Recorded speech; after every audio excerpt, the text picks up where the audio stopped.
कि लक्ष्य जैसा खुशबू हेमाम में नहीं, लक्ष्य जैसा खुशबू हेमाम में नहीं,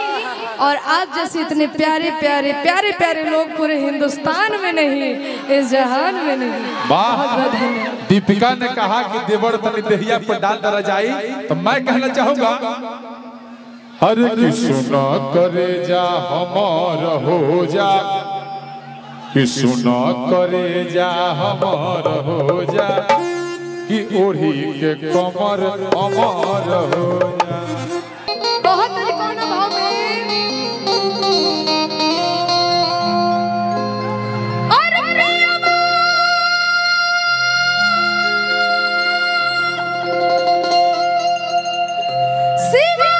सिवान से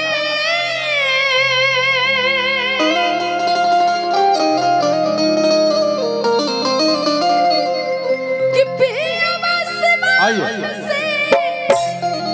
अरे अन्हार भइले तो देवर तानी देहिया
उठावे के बा कैसे कि धीरे धीरे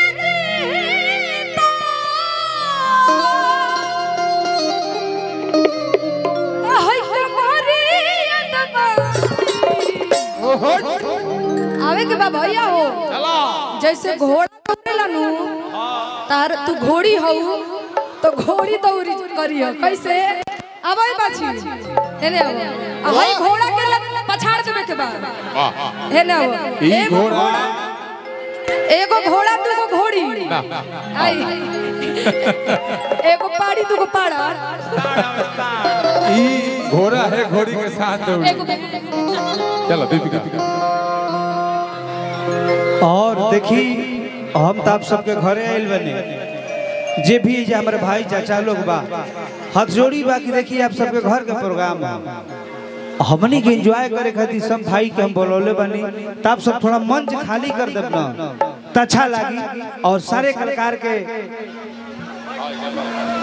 पद प्रतिष्ठा भी बरकरार रही है, प्रमोद भाई के भी इज्जत बरकरार रही, थोड़ा आप सब मंच खाली कर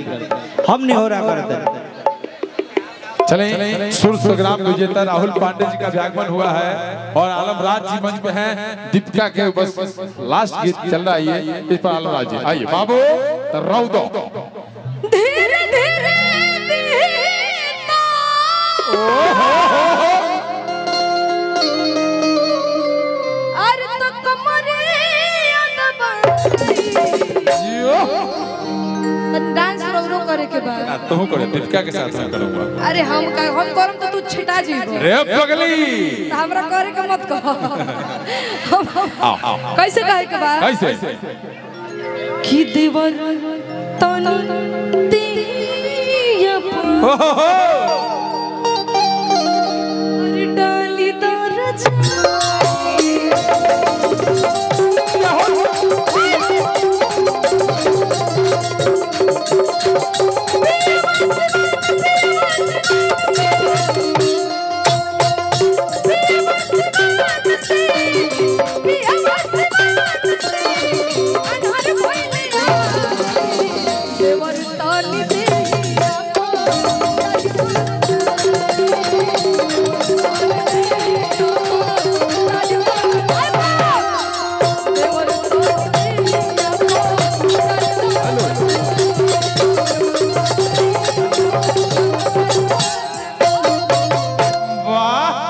अगर अच्छा लागल हो तो सबसे ताली बजा दी आशीर्वाद चाहब ताली के साथ में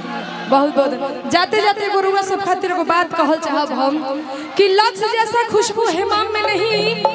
लक्ष्य जैसा खुशबू हेमाम में नहीं और आप जैसे इतने प्यारे प्यारे प्यारे प्यारे लोग पूरे हिंदुस्तान में नहीं, इस जहान में नहीं। वाह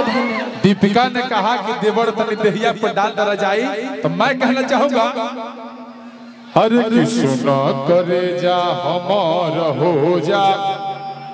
कि सुना करे जा हमार हो जा कि ओढ़ी के कमर अमर हो जा। भाई प्रोग्राम